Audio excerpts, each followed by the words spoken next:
दोस्तों नमस्कार। इस देश का एक आदिवासी मुख्यमंत्री, झारखंड का मुख्यमंत्री हेमंत सोरेन और देश के प्रधानमंत्री नरेंद्र मोदी और ईडी के बीच में घमासान मचा हुआ है।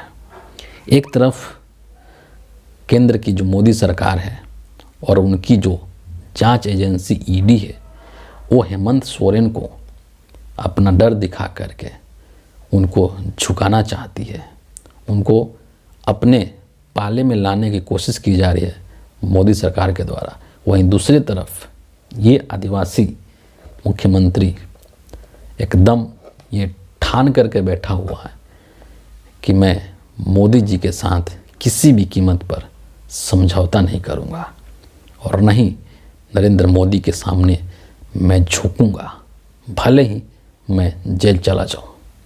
अब इस चीज़ को लेकर के एक बहुत ही नाटकीय घटनाक्रम हुआ है पिछले 2-3 दिनों में। मैं आपको बताऊंगा पूरा डिटेल्स में कि दरअसल हुआ क्या है। आपको पता है कि जो हेमंत सोरेन है उनके ऊपर ईडी ने एक मामला जो दायर किया है वो वहाँ के ज़मीन से रिलेटेड है ना, कि ज़मीन में कुछ उसकी हेरा फेरी की गई है, लेन देन की गई है खरीद फरोख्त में, और पैसे की उसी में हेरा फेरी को लेकर के मनी लॉन्ड्रिंग का भी उसमें चार्ज जोड़ा गया है। और इसी चीज़ को लेकर के लगातार ईडी हेमंत सोरेन को नोटिस पर नोटिस भेज रही है और 1-2 नहीं, पूरे 7 नोटिस हेमंत सोरेन को भेजा जा चुका है ईडी के द्वारा। और उन 7 के 7 नोटिस को हेमंत सोरेन ने खारिज कर दिया है, मिले ही नहीं, आए ही नहीं पूछताछ के लिए। बिल्कुल इससे और जो है केंद्र की मोदी सरकार चिढ़ गई कि एक मुख्यमंत्री, झारखंड का मुख्यमंत्री, एक आदिवासी मुख्यमंत्री की इतनी हिम्मत, ये बहुत आश्चर्यजनक है। लेकिन दूसरी तरफ जो हेमंत सोरेन है वो बिल्कुल अपने स्टैंड से टच समझ नहीं होने वाले हैं और उन 7 के 7 जो ईडी के नोटिस थे उसको नकार दिया, खारिज कर दिया। इसके बाद ईडी वाले उनको गिरफ्तार तो खैर अभी तक नहीं कर पाए हैं। अभी पिछले 20 जनवरी को उनके आवास पर जा कर के तकरीबन 7 घंटे की पूछताछ किया था और उसकी बाकायदे रिकॉर्डिंग भी हुई थी। हेमंत सोरेन ने यह भी कहा कि आप उस रिकॉर्डिंग को संभाल करके रखें ताकि कोर्ट के सामने, अदालत के सामने उसको पेश किया जा सके जब ज़रूरत पड़ेगी। अब हुआ क्या है इसको आप समझिए कि 20 जनवरी को इनसे 7 घंटे की पूछताछ की ईडी ने। इसके बाद जो हेमंत सोरेन है वो 27 और 28 तकरीबन 24-48 घंटे के लिए उनके जितने भी पूर्व निर्धारित कार्यक्रम थे उसको अचानक से रद्द करके और वो दिल्ली आ गए। और जो मुख्यमंत्री होते हैं, चूँकि ये संवैधानिक पद है, तो उनका कोई भी जब कार्यक्रम होता है तो उसकी ऑफिशियल सूचना जारी की जाती है कि यहाँ पर ये कार्यक्रम में मुख्यमंत्री को शामिल होना है।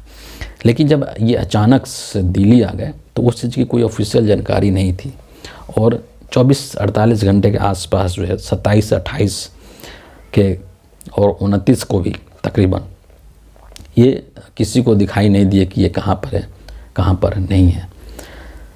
अब इस चीज़ को लेकर के जो गोदी मीडिया है और जो बीजेपी के नेता हैं वो एकदम से पगला गए और इस तरीके की खबर चलाने लगे। इनकी नौटंकी देखिए कि ये लोग इस तरह का खबर चलाने लगे कि जो हेमंत सोरेन है वो ट्रेसलेस हो चुके हैं, यानी कि उनको ट्रेस नहीं किया जा सकता कि वो कहाँ पर हैं। और नौटंकी की इनकी इंतहा तब हो गई जब बीजेपी ने रांची के अंदर एक थाने में जा कर के उनकी गुमशुदगी का एक लिखित सूचना दे दिया। देखिए इन लोगों की नौटंकी। और इतना ही तक नहीं मामला रुका, जो एक नेता हैं बाबूलाल मरांडी, उन्होंने एक पोस्टर लगवा दिया और ऐलान कर दिया कि 11,000 रुपये की राशि दी जाएगी जो हेमंत सोरेन को ढूंढ करके लाएगा। सोचिए कि इस मामले को कितना तूल दिया गया मीडिया के द्वारा और बीजेपी के नेताओं के द्वारा।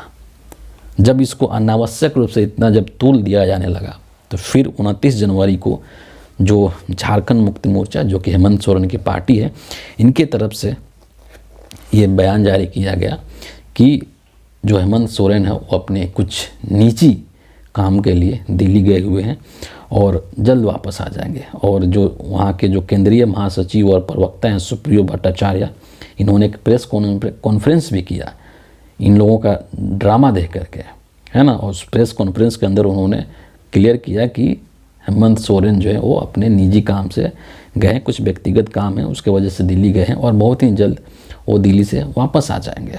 और हुआ भी वैसे ही 30 जनवरी को वो जो है रांची पहुंच चुके दोपहर तक। और उसके बाद में 30 जनवरी को आपको पता है कि महात्मा गांधी की जयंती है, उन्होंने महात्मा गांधी को जा कर के नमन किया। और इसके बाद जो है वो अपने विधायकों के साथ एक मीटिंग भी की है। इस बीच में, है ना, इस बीच में भी क्या खेल हुआ आप ये देखिए कि 29 जनवरी को 30 जनवरी को वापस रांची आ गए थे। इस बीच में 29 जनवरी को जो ईडी के लोग हैं वो इनके जो दिल्ली में जो इनका जो आवास है ना, साउथ दिल्ली का जो शांति निकेतन एरिया है, पॉश एरिया है, वहाँ पर जो इनका आवास है, उनके आवास पर पहुँच गए ईडी के लोग। लेकिन हेमंत सोरेन अपने आवास पर नहीं थे। ईडी के अधिकारी वहाँ पर बैठे रहे, देर शाम तक बैठे रहे, लेकिन हेमंत सोरेन उनको मिले नहीं, उनके हाथ ही नहीं लगे। पूछताछ कहाँ से करेंगे। फिर अंततः ये लोग क्या किए कि शाम तक वहाँ से ये लोग निकल गए। लेकिन निकल गए तो अपने साथ में उनका एक BMW कार है, उस कार को लेकर गए। और ऐसा कहा जा रहा है कि शायद 36,36,000 जो रुपया है वो लेकर के गए। लेकिन ईडी के अधिकारियों ने इस चीज़ की ऑफिशियल अनाउंसमेंट नहीं की, घोषणा नहीं की कि हम लोग कौन सा गाड़ी लाए हैं, कितना पैसा लाए हैं। उसका ईडी के अधिकारियों की तरफ से कोई सूचना नहीं दी गई। बस अनऑफिशियल ये बात निकल कर के सामने आई कि ईडी के लोग अपने साथ हेमंत सोरेन का एक कार लेकर गए, जो कि BMW कार बताई जाती है, और 36 लाख रुपया भी लेकर के गए। और साथ ही साथ उन्होंने ये कहा कि 31 जनवरी तक का टाइम दिया कि 31 जनवरी को दोपहर तक आप जो है अपने आवास पर उपलब्ध रहें और ईडी के सामने अपना बयान दर्ज करें। हेमंत सोरेन ने इसको भी नकार दिया और उन्होंने ये साफ साफ कह दिया कि आप 31 जनवरी को जो मेरा बयान दर्ज करने की बात कर रहे हैं वो राजनीति से प्रेरित है और दुर्भावनापूर्ण है, पूर्वाग्रह से ग्रस्त है। और आप मेरे जो राज्य के पूर्व निर्धारित कार्यक्रम है उस कार्यक्रम को कहीं ना कहीं बाधित करने की कोशिश कर रहे हैं। सोचिए, हिम्मत देखिए कि किस तरीके से एक आदिवासी मुख्यमंत्री केंद्र के कितने शक्तिशाली सरकार को, जिसके हाथ में पूरा सिस्टम कैद है, जिसके इशारों पर पूरा सिस्टम चलता है, उसके आंख में आंख डाल करके कैसे उससे टकरा रहा है, उसके सामने 1 इंच झुकने को तैयार नहीं है। और इतना ही नहीं, इसके बाद जब 30 जनवरी को रांची आते हैं हेमंत सोरेन, तो अपने विधायकों के साथ एक मीटिंग करते हैं। और इस मीटिंग के अंदर उनकी जो धर्मपत्नी है कल्पना सोरेन, वो भी उपस्थित थी।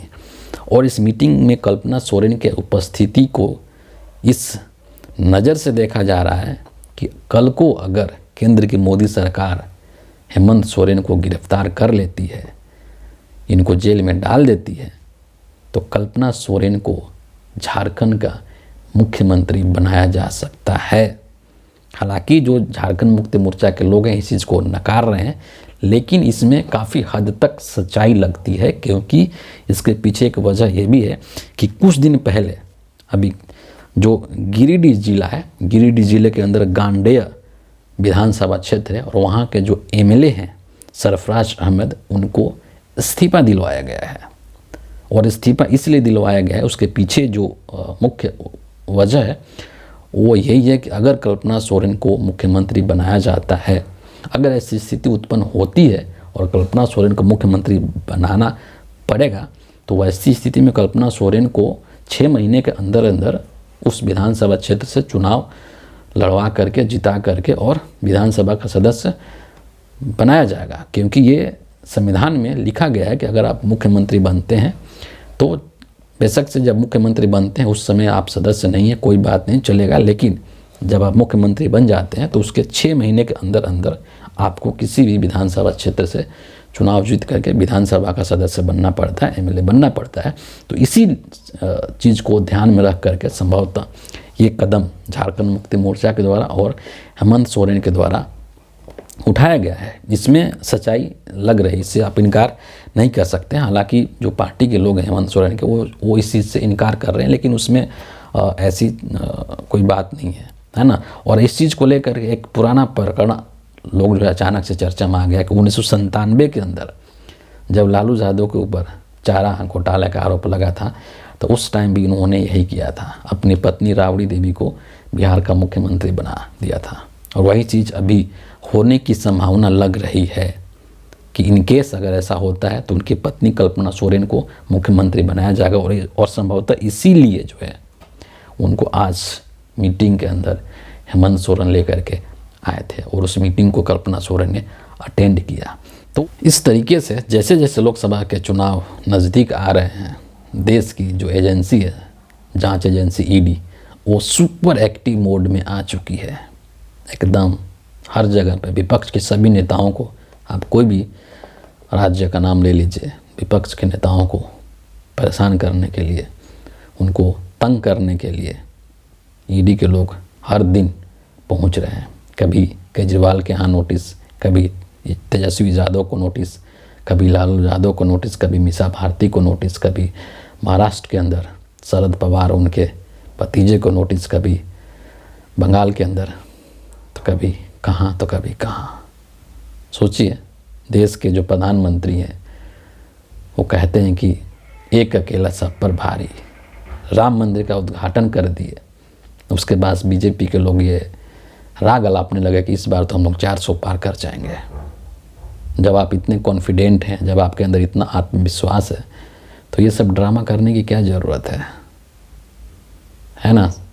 तो हकीकत यही है कि इस तरीके से इन जांच एजेंसियों का इस्तेमाल करके और जो नरेंद्र मोदी है वो विपक्षी एकता को भंग करना चाहते हैं, विपक्षी एकता को तोड़ना चाहते हैं, ताकि आने वाले चुनाव में इनको लाभ मिल सके। लेकिन जिस मंशा के साथ ये कर रहे हैं उस मंशा में ये कामयाब नहीं होंगे। झारखंड की अगर मैं बात करूं हेमंत सोरेन की, तो हेमंत सोरेन की जो झारखंड की जनता है वो पूरे तरीके से हेमंत सोरेन के साथ खड़ी है।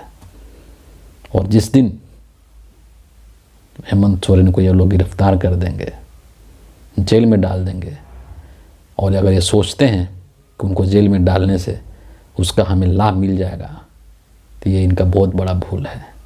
झारखंड की एक एक जो जनता है वो हेमंत सोरेन के साथ खड़ी है, और अगर ये जेल में डालते हैं तो इसकी पूरी की पूरी जो सहानुभूति है, जो सिंपैथी है, वो हेमंत सोरेन के साथ जाएगा, न कि नरेंद्र मोदी के साथ।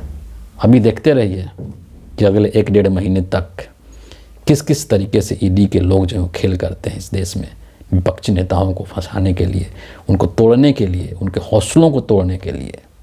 लेकिन दाद देना होगा ऐसे नेताओं का, हेमंत सोरेन के जैसे नेताओं का, तेजस्वी यादव जैसे नेताओं का, जो कि केंद्र सरकार के सामने झुक नहीं रहे, बल्कि पूरी ठसक के साथ सीना चौड़ा करके उसका मुकाबला कर रहे हैं। तो फिलहाल इस वीडियो के अंदर इतना ही है। आप सभी का बहुत बहुत धन्यवाद।